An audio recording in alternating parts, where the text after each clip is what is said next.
Hadi gel.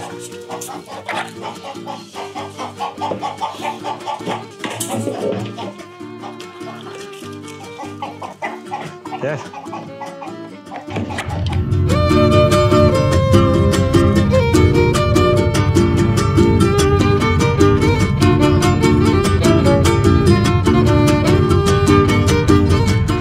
Merhabalar. Merhabalar, nasılsınız? İyi misiniz? İyiyim, sağ olun. Siz nasılsınız? Sağ olasın. Buyurun.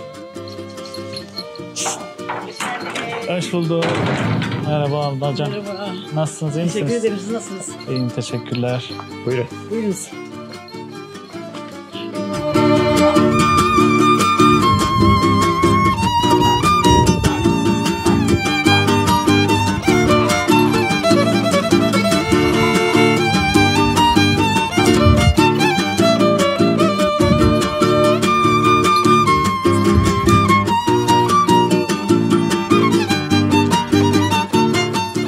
Merhaba dostlar, ben Deniz Sarı, YouTube kanalıma hoş geldiniz. Bugün Balıkesir'in Havran ilçesine bağlı Kocadağ köyüne geldik.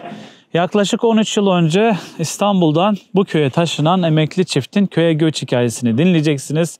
Şimdi videomuza geçmeden önce desteklerinizi bekliyoruz. Kanalımıza abone olup videomuzu sevdiklerinizle paylaşırsanız çok seviniriz. Hazırsanız yayınımız başlıyor.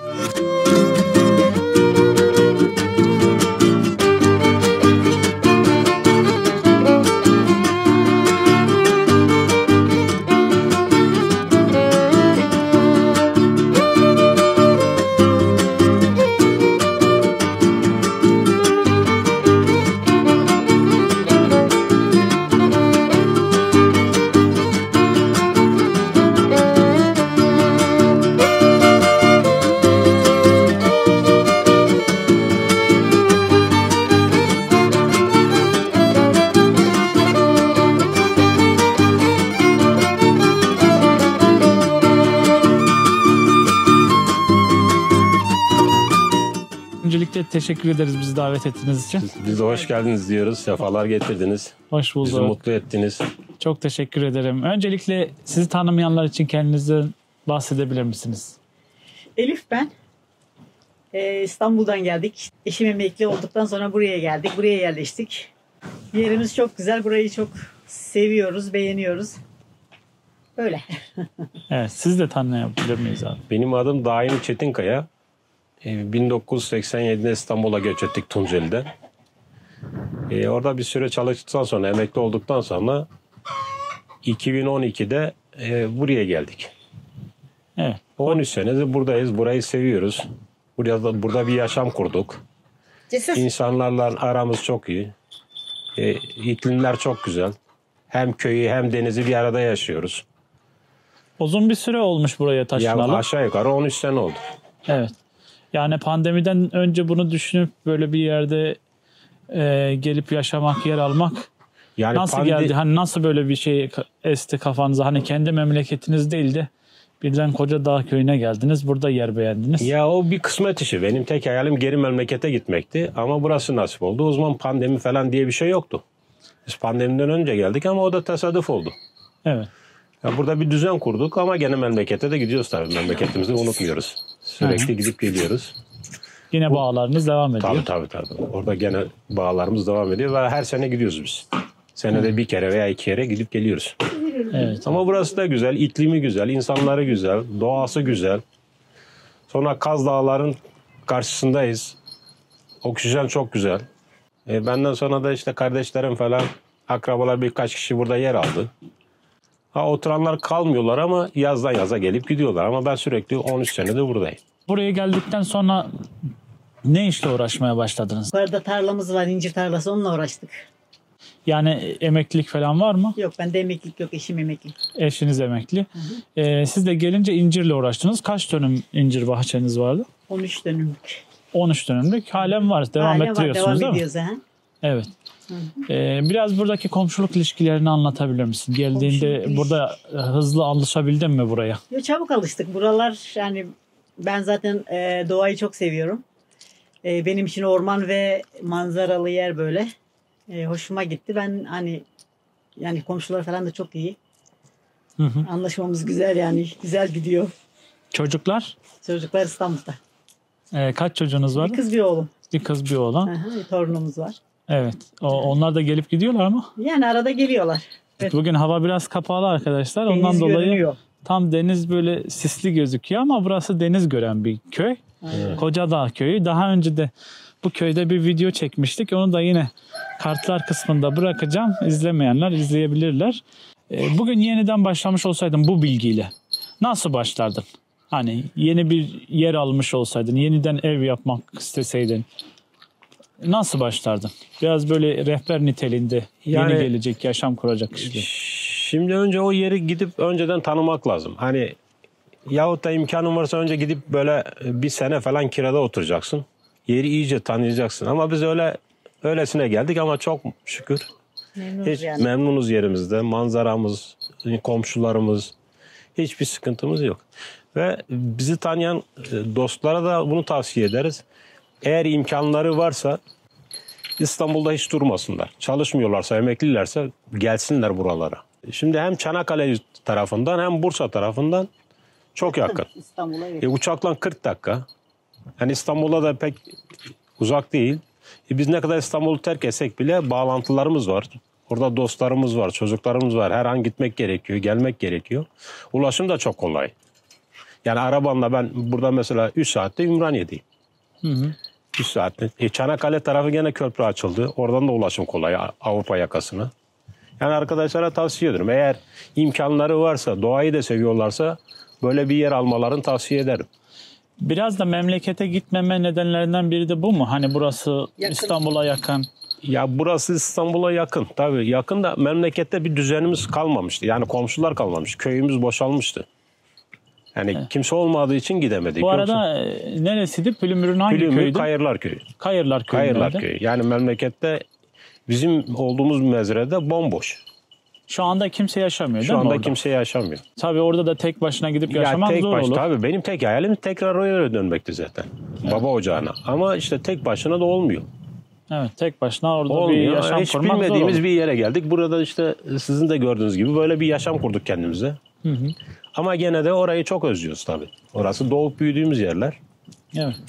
Ama burada da burası da çok güzel, harika. Arada bir gidiyoruz, geliyoruz. Sizden sonra gelen kimler oldu mesela? Akrabalarınız, tanıdıklarınız. Bizden sonra kardeşim geldi. Ona yer aldık, ev yaptık. İşte baldızın kızı geldi. Ona ev aldık, yaptık. Hı. Bingöl'lü bir arkadaşımız geldi. Ona ev aldık, yaptık. Ama onlar tabii yazdan yaza gelip gidiyorlar. Şu anda çalıştıkları için. Elazığlı arkadaşlar. Elazığlı arkadaşımız var burada sürekli. 11 senedir burada beraberiz. O da İstanbul'da doğalgaz işi yapıyordu. O da geldi buraya yerleşti. Hı. Bir Elazığlı arkadaşımız daha geldi yeni. Evet. O da bir senedir buraya yerleşmiş. Yaz kış burada kalıyor. Yani gördüğünüz gibi her taraf, kapıyı açıyorsun karşıda çam kokusu geliyor. Köy kaç hane abi şu Kocadağ köyü? Aşağı yukarı 120 hane falan. 120 hanedir. 120 hane köy. Hı. Şehire çok yakın. Evet. Yani burada hakikaten imkanlar farklı. Bizim memleket şu anda kış ama burası görüyorsun işte. Evet, burada kar kış yok. Yani bugün de en soğuk günü buranın. Hava biraz soğuk ama Evet. Aynen. görüntüsü falan çok güzel gerçekten. Yani süper bir yer.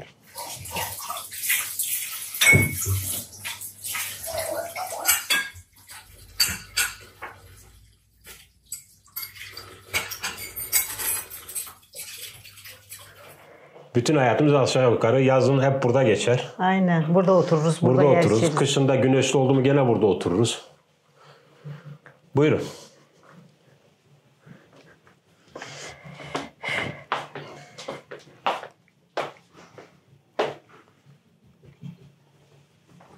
Soba da yanıyor içeride. Kuzinemiz Sobamız yanıyor. Aynen. Burası salonla mutfağımız bir.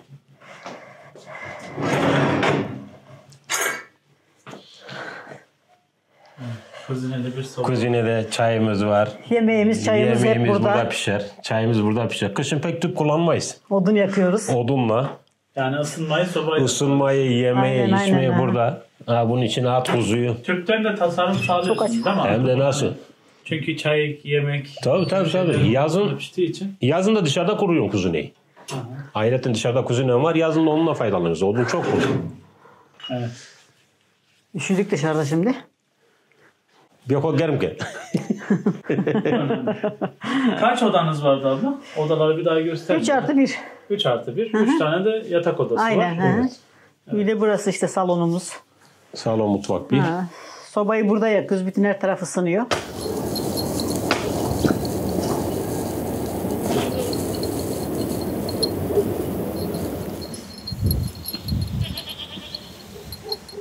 İncir bahçesi şimdi biraz uzak olduğu için. Evet, incir Neredeydi bahçesi incir bahçesi? daha yukarıda. Aşağı yukarı buraya ilan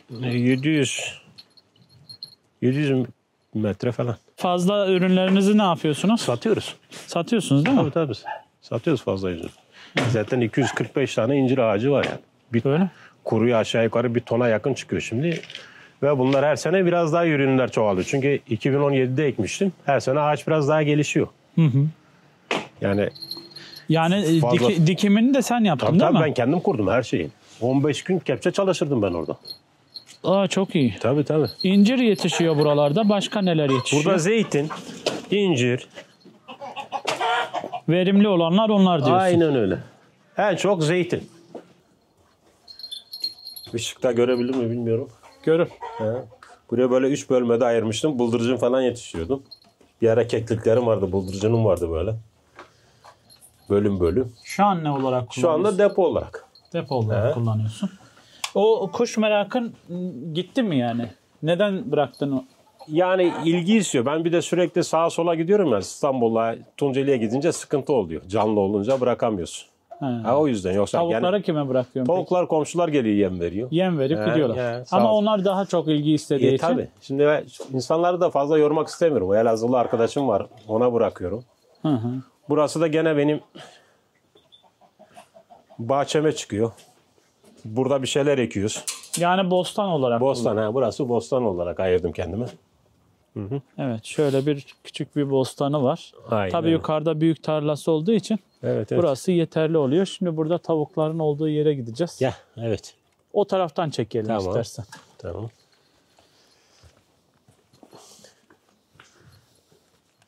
Bu da küçük aracım. Köyde Ha, burada- eşek diyorlar ya. Bununla tarlaya gidip geliyorum artık. Alıştım Burada buna. şimdi şöyle bir şey, bu köylerde herkesin böyle motoru var. Motosikleti. Deniz Bey, ben 2013'te geldim. İşte aşağı yukarı 2 senedir daha bunu aldım. Çok geç kalmışım. Çok da pişman oldum. Yani bu çok Çok mu rahat bir şey? Çok rahat bir şey. Çok da tasarruflu ama şeyi kullanırsan. Kastı mastı, bilinçli kullanırsan. Anladım. Çünkü bunda kaporta sensin yani. Başka bir şeyin yok. Evet. Ben kasksız hayatta çıkmam. Kaskım orada. Ve ben bununla tarlaya gider gelirim. Çok da tasarrufludur. Evet. 5 litre benzin alıyorsun. 15 gün tarlaya gidip geliyorsun. Ama arabayla bir kere gidebilirsin. Değil mi? Doğru. Burası dağ başı. Burada her şeyi kendin yaparsın. Bütün malzemem benim burada. Her çeşit malzemem var. Ama ilk göze çarpan buradaki yumurtalar oldu. Köy yumurtası. Evet, köy yumurtası. Evet, Aynen yumurtaları da öyle. Köy toplamışsınız. yumurtası, evet. Burada tabii kırsal yerde usta bulmak zor. Çok zor. Bir de buradaki ustalar gelmiyor, naz ediyor, yapıyor ama burada her şeyi kendimiz yapıyoruz. Her şeyimiz de var. Ya bir şey lazım olur, ufak bir kaynak, usta bulamıyorsun. Ta gideceğim bilmem nerede bulacaksın. Kaynak makinemiz var, hemen kendimiz yapıyoruz. Küçük kaynak makinem var, hemen kendim yapıyoruz. Hemen kaynatıp yapıyorsun. Hiç sorun Boruları yok. kaynatıyorsun. Tabii. Her şey, her çeşit malzeme var. Elinden gelir mi inşaat Gel- işleri falan? Ya, tabii artık alıştık burada. Daha önce ne iş yapıyordunuz abi? Ben daha önce Türk Telekom'da çalışıyordum. Türk Telekom'da Türk çalışıyordum. Telekom'da çalışıyordum. Daha özelleştirilmeden önce mi? Tabii ben 1987'de işbaşı yaptım Telekom'da. Hı. Yani 24,5 sene çalıştım Türk Telekom'da. Tabii Telekom'da bu tür işleri bilmiyorduk. Evet. Biz arıza servisinde çalışıyorduk. Ama buraya geldik, mecbur kaldık. Şu duvarları, gördüğün duvarları hep kendim örmüşüm. Şu bahçe duvarı, şu duvarı. Evi yaparken usta bulmada sıkıntı yaşadın Çok mı? sıkıntı yaşadım. Hem de Nasıl aşırı. yaptırdın peki evi? Sonunda 2 tane ev bulduk. Şu gördüğün evi adamlar 3 ayda zor bitirdiler. Yani yok, usta bulamıyorsun burada. En büyük sıkıntı o. Evet. Sanatkar yok yani, senin anlayacağın. Doğru. Oğlan da naz ediyor, gelmiyor. Söz veriyor, ufak bir işe 20 gün bekletiyor. Doğru. Ama Şimdi tavukların içine geçelim abi. burası da tavuklar için. Kaç tane tavuğunuz var? Vallahi şu anda 34 tane mi 38 tane tavuk var. Kapatayım bunu önce. Gel bir şey olmaz. Bugünkü mahsulümüz de orada var. Oo hemen. Sen şöyle bir tut da ben toplayayım birkaç tane abi. Topla. Yumurtaları hemen. Hemen yumurtalar alıp çocuğa götürebilirsin. Cebine koy kırma. Bir tane bırakıyorsunuz mu altında? Bazen bırakıyoruz bazen bırakmıyoruz. Bırakalım. Aşağıda da var da.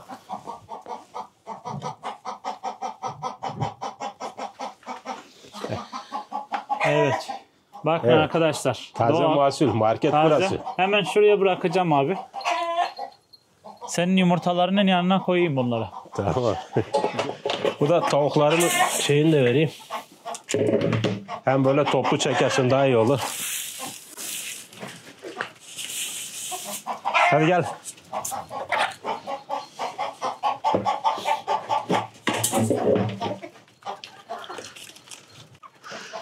Deniz Bey burada da bir ara keçi besledim.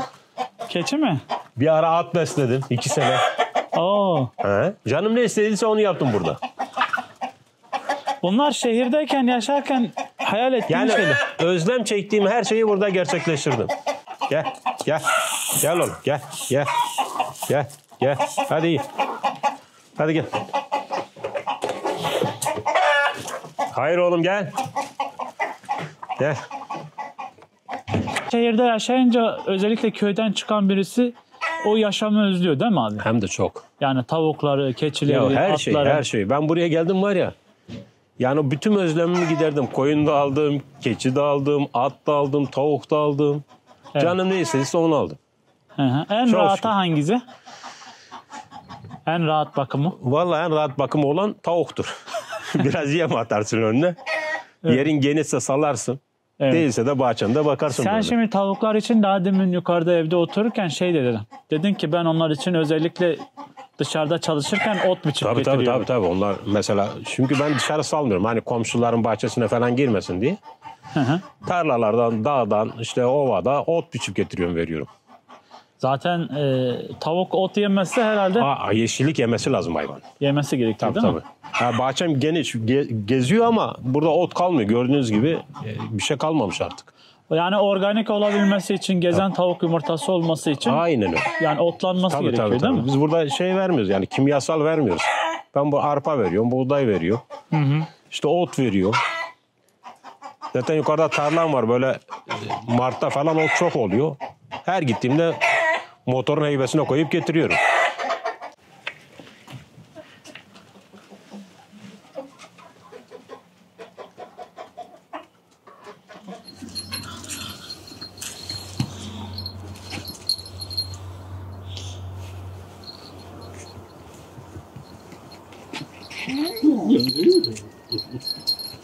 Hareketlere bak.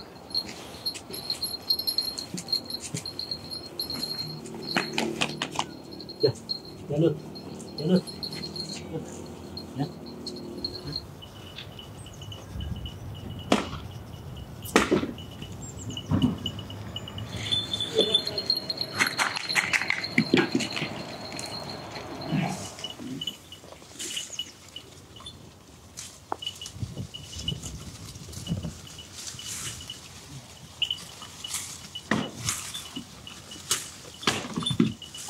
Komşu onlar su çekmiştir ya. Abi içi kurudur bunların. He? İçi kuru abi bunlar. Su çıktı biraz ama. He. Yanar. Demir kama vereyim mi? He? Demir kama vereyim. Var Var mı? Var. Varyoz da var. Varız da var. Ha iyi. Gel. Ya komşuya gidecek nereye korkuyor? Mustafa orada.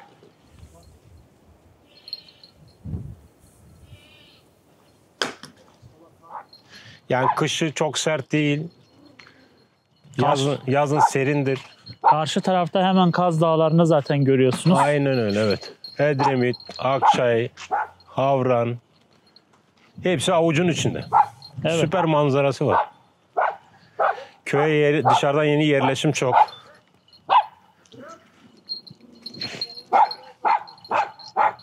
İşte Edremit hemen sanki avucun içinde. Evet. Hava Şöyle güzel de oldu mu ta yak. Altınoluk'a kadar hepsini görebiliyorsun. Evet, bugün hava biraz yağışlı. Bulutlu olduğu için tam denizin Tam net maviliğini göremiyorsun, evet. göremiyorsunuz ama Evet. normalde çok güzel. Karşı tarafta Kaz Dağları var. Aynen öyle. Ön tarafımızda hemen Havran ilçe merkezi gözüküyor. Aynen Şurada. öyle. İstanbul yolu şurası. Balıkesir. Karşı taraf Edremit. Bostancı havaalanı. Bu da Neşet dayımız. Köyün yerlisi. Öyle mi? Mercedes'i yüklemiş odun getiriyor. Hoş bulduk. Kolay gelsin abi. Sağ ol, sağ ol. Ne yapıyorsun? Nasılsın? Sen nasılsın? Ben deyim. Teşekkür ederim. Ne oldu odun mu götürüyorsun komşu? Odun. Ha, Eşek yok mu? Bana bana götür. yapacak bir şey yok. Hadi bakalım. İyi kolay gelsin. Sağ ol, sağ ol. Gel. Gel. Al oğlum. Gel. Gel paşa. Gel. Gel oğlum. Gel. Gel. Al. Biraz da insanlar buranın imkanları hakkında bilgi almak istiyorlar. Mesela okulu, sağlık ocağı, ilçe merkezine zaten yakın. Biraz o konuda da bilgi verebilir Yani misin? okul olarak ilkokulumuz var. Köyde herhangi bir sağlık ocağı falan yok. Fakat haftanın her çarşambası şeye geliyor. Doktor geliyor köye. Gereken şeyler, işlemleri yapıyor. Zaten Havran merkezi buraya 4 kilometre. Onun için de diyorsun. Hastane yani hiç sıkıntı yok. Hemen elini uzatsan burada. Köylüler geçim kaynağı nedir? Ne işle uğraşıyorlar? Yani köylüler genellikle zeytincilik, işte hayvancılık onlarla geçiniyor. Öyle başka onun dışında bir şey yok. Senenin 12 ayı çalışırlar mı? Yani isterlerse çalışırlar. Burada hiç iş bitmez. Bitmez değil mi? Yani çapaya giderler, budamaya giderler, zeytin toplarlar, çilek toplamaya giderler, portakal mandalina toplamaya giderler. Öyle çok aşırı soğuğu yok burada. Burası tabii Bizim oraya nazaran. Akdeniz iklimi var burada. Aynen öyle. Yani Akdeniz ikliminde de nasıldır arkadaşlar? Kışları ılık ve yağışlı geçer. Yazlarda sıcak ve kurak Evet, geçiyor. Kurak geçiyor, evet evet. Bundan dolayı da hani özellikle bu bölge oksijen değerleri bakımından çok iyi bir bölge. Kaz Çok Dağları'na yüksek. yakın olduğu için. Evet evet. Karşısı hemen. Evet. Hemen karşısı. Şimdi Kaz Dağları'na biraz kar yağdığı için Şu anda belli olmuyor, evet. biraz soğukluğu geliyor buraya. Evet, oranın zaten şeyi veriyor oraya. Soğuğu vuruyor. Kar yağınca tam tepesine Evet. soğuk Aynen vurmaya öyle. başlıyor. İşte komşular burada koyun keçi bakıyor. Hı hı. Burası biraz köyün dışında olduğu için hani köyün içinde pek sokmak istemiyorlar. Ufak ufak yerler yapmışlar. Koyun bakıyorlar, keçi bakıyorlar. Hem eve de yakın. Evet. Hem bu tarafta öyle şey de yok. Hani mera şeklinde. Otlatmaya götürüyorlar mı? Otlatmaya da götürüyor tabii. He. Yani burada şöyle adam işe gidip geliyor saat 4'te hayvanlarını açıyor. Götürüyor biraz otlatıyor getiriyor. He. Gördüğün kadar her taraf çam, zeytin, temiz hava. Evet. Herkes işinde gücünde yani. Daha önceki çektiğim videoda herhalde şu Alt tarafta. sağ tarafta. Aşağıda alt taraftaydı. Evet. Alt taraftaydı Evet, değil mi? evet. Siz izlemiştiniz onu. Onu izlemiştim, evet. O zaman denk gelmemiştik dayım Yok, o abiyle. zaman evet. Sonradan tanışma imkanı bulduk. Evet, evet. Bir arkadaşımızın vasıtasıyla, kaderin vasıtasıyla. Evet. Ona da sevgiler, selamlar gönderiyoruz. Aynen öyle.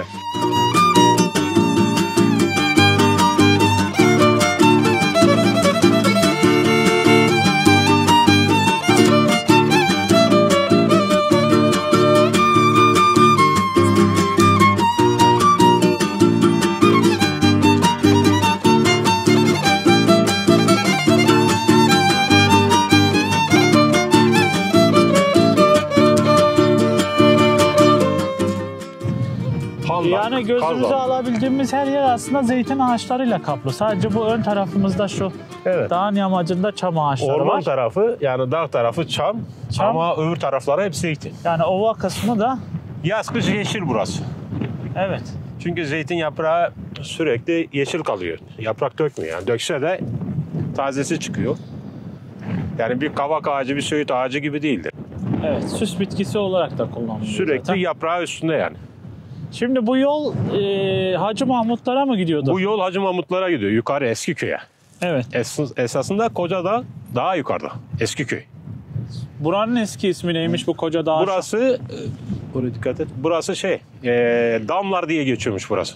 Damlar diye geçiyor. Damlar. Damlar demek de burada tarlalar varmış. Hı hı. İşte yukarıda öküzlerle geliyorlarmış. Buraya çift sürüyorlarmış. Evet. Birer tane dam yapıyorlarmış. Öküzlerini buraya bırakıp köye gidiyorlarmış. Akşam sabah gene gelip çiftini sürüyorlarmış. 60'lı yıllarda da bunlar buraya inmiş. Yukarı köyde ulaşım zor diye. Elektrik yok, ulaşım yok diye buraya inmişler. Burası biraz daha şehire yakın. Peki bu biraz önce çevreyle ilgili bir şeyden bahsettin. Senin çevreyle ilgili söylemek istediğin bir şeyler var mı? Mesela doğaya gelip yiyip içiyor insanlar. Ben şunu söylüyorum. Yani insanlar geliyor burada yiyor, içiyor, mangalını yapıyor ama çöpünü buraya bırakıyor. Lütfen buraya çöpünü değil de sevginizi bırakın. Çünkü bir daha gene siz geleceksiniz. Siz gideceksiniz, arkadaşınız gelecek. Lütfen burada çöpünüzü bırakmayın. Aşağıda köyün içinde çöp bidonları var. Poşete koyun, çöpünüzü bidonlara atın. Değil mi? Bu yerlere atmayın. İşte buyurun, görüyorsunuz şuradaki halleri. Şu hale bak. Şu güzelim manzaradaki şu manzaraya bak. Evet. Her taraf çöp yiyor. Bu şişeler yangında çıkarıyor yazın. Yangına da sebep oluyor bunlar. Evet, her yer şişe Şuraya parçaları. bak. Maalesef. Şimdi burada insanlar bassa ayağını kesecek. Hayvan bassa ayağını kesecek. Yazık günah. Bir de yazın yangına sebep oluyor bunlar. Şuna baksana abi. Evet, bıçak gibi. Bıçak gibi sivri bir Yani. şekilde duruyor. Bu güzelim doğanın içerisinde gelip piknik yapanlar, burayı keyfini sürenler lütfen çöpünüzü de buralara bırakmayın. Bu memleket sonuçta hepimizin. Hepimizin yaşadığı bir yer. Evet, yani temiz tutarsanız gelecek nesillere güzel bir doğa bırakırsınız ama böyle hoyratça kullandıklarında ne olur? Yani. Çabuk tüketmiş oluruz. Şimdi buraya Çabuk. geliyorlar nefes almak için ama nefes aldıkları yeri de bu hale getiriyorlar. Nefes de alamayacaklar. Biraz tembellik had safhada. Hı hı. İnsanlar çok fazla çalışmıyor. Bu da herhalde iklimsel olarak bizim doğunun gibi değildir. Bizim çünkü orada 6 ayımız kıştan geçiyor. Zamanımız kısıtlı ama burada o sorun olmadığı için Yürüyelim hem de daim abi. insanlar pek şey yapmıyor. Yani hani ya bugün şu işi bitireyim de yarın kar yağacak diye bir dertleri yok. İklimsel olarak. Onun dışında yani burada hiç kimse eğer çalışırsa işsiz de kalmaz. Aç da kalmaz. İklimler çok güzel. Ya burada her şeyi yaşıyorsun ya. Denizi, köyü, şu güzelim havayı. Özellikle emekliler için 10 numara. Evet. Ya geçenlerde İstanbul'a gittim ben daim abi. İstanbul'da yani o kadar trafik had safhaya ulaşmış ki. Ben 5 yıldır ayrıldım İstanbul'dan ama yani buradaki rahatlığa mı alıştık nedir bilmiyorum ama 5 yılda sanki böyle daha da katlanmış trafik, insan kalabalığı. Yani her sokak araba dolu. Evet. Gece 1'de gidiyorum İstanbul'da, kapımın önünde yer bulamıyorum ya. Kendi arabamı park edecek yerim yok. Evet. Sonra Kimi- dön dolaş sokak Tabii aralarında kendi yer al. müstakil evimin önünde koca yerim var ama dolu. Kimse ya insanlar birbirine selam vermiyor. İnsanlar birbirine artık tahammülü kalmamış İstanbul'da. Yol kalmamış. Her taraf araba dolu. Bir yere gidiyorsun 5 dakika yolu 1 saatte gidiyorsun ama burası öyle değil ki. Biz burada kornayı niye çalarız? Birbirini tanıdık gördük mü selam vermek için. Değil mi? Yoksa Yani. kornayla işimiz olmaz. Ya olmaz yani işimiz olmaz. Buralar harika. Eğer emeklinin imkanı varsa bence doğayı seviyorsa hiç durmasın İstanbul'da. Çok talep oldu mu abi? Buraya gelenler oldu mu? Aşırı. Yani özellikle pandemiden sonra çok aşırı talep var buraya. Evet. Gelenler çoğaldı Çok. tabii. Evet. Peki son süreçte biraz da fiyat artışları İtmi- var. İnsanların alım gücü düştü. Yani- Bununla ilgili ne söylemek istersin? Bununla ilgili şöyle yani bir yere talep arz olunca fiyatlar haliyle yükseliyor. Evet. Daha önce mesela bu Havran'a hiç kimse gelmezdi. Çok ucuzdu buralar. Bu köylere hiç kimse gelmezdi. Burası da çok ucuzdu. Ama şimdi insanlar hep böyle doğaya geliyor, şeye geliyor. Buralar şimdi bir İlk Akçay. İstanbullu sen misin burada? Bu köyde ilk İstanbullu benim evet. Nasıl diyorlar? İstanbullu Evet, gözüyle mi bakıyorlar? İstanbullu geldi diyorlar. Biz artık kendi memleketimizde çıktığımız için her tarafta yabancıyız. Evet. İstanbul'a gidiyoruz, yabancıyız. Bu İstanbul'a... yörede şöyle bir şey var. Hani Anadolu'nun hangi ilinden gelirsen gel Evet. İstanbullu gözüyle bakıyor. Aynen öyle. Değil mi? Yani zannediyor ki herkes İstanbul'dan gelmiş. Evet. Burası öyle yani. Bu bölge İnsanları sıcakkanlı, iyi sıcakkanlı. ama. Yok. İyi O insanlar. konuda hakikaten. Hani Ha. nereden geldiğine çok bakmıyorlar. yani. Yok. Yeter ki yani her şey seninle bitiyor. Sen insanların karşı iyi olursan ha, bir yanlışın olmaz. Kimsenin de sana yanlışı olmaz. Doğru. Gerçekten öyle. Yani bu her yerde öyledir. Yani senin yaklaşımınla Ya mutlu her şey biraz kendinden arayacaksın ne ararsan. doğru. Yani sen insanlara hoşgörü davranırsan, insanlara iyi davranırsan onlar da sana karşılığını verirler aynı şekilde. Tabii. Gran gidelim. Aha, giren gidelim. Gran.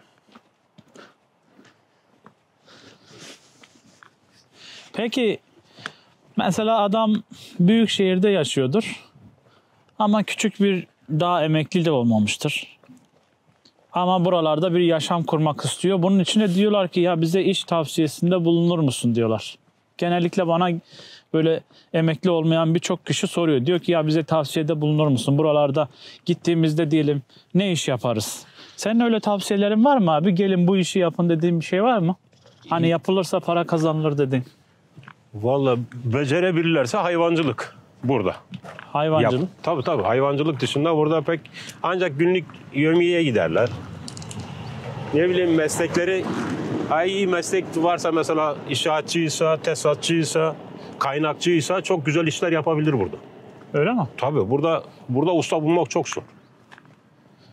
Yeter ki dürüst çalışsın, yaptığı işi güzel yapsın. Bir de şey değil mi?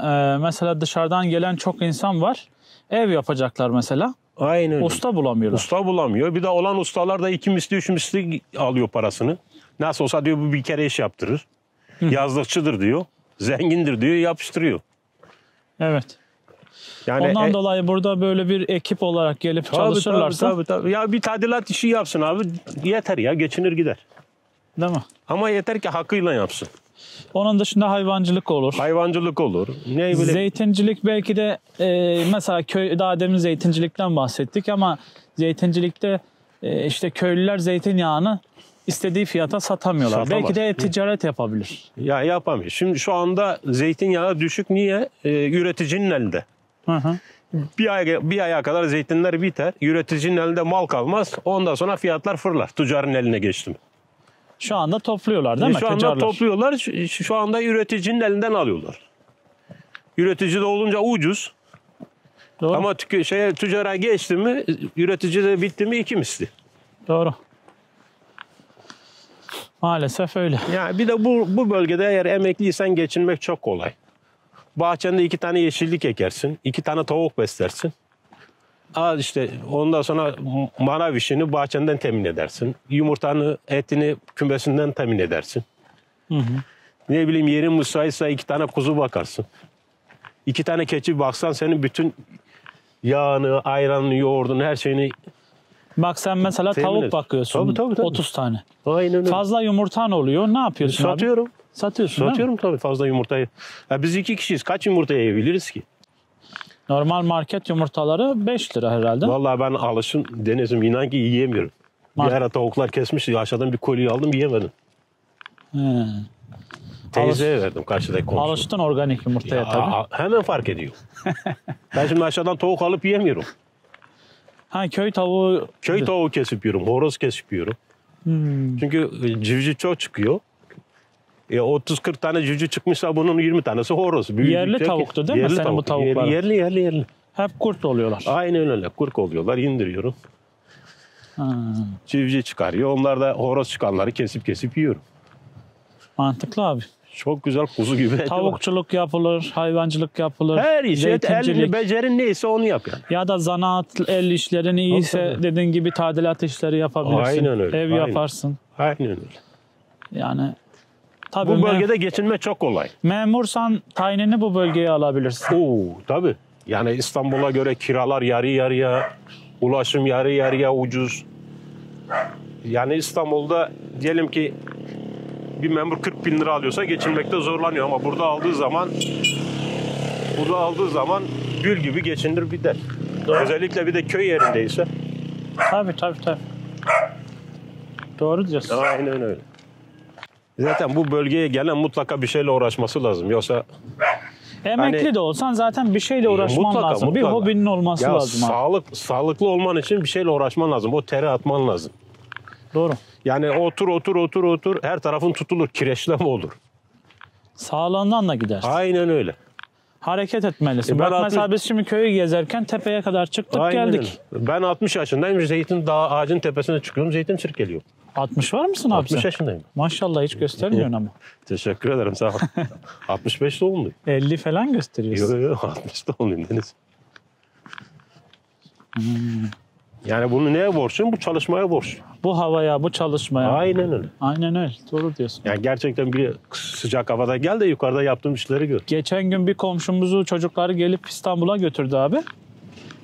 Biraz rahatsızlanmıştı. Adam orada nefes alamamış İstanbul'da. Koa rahatsızlığı varmış. He.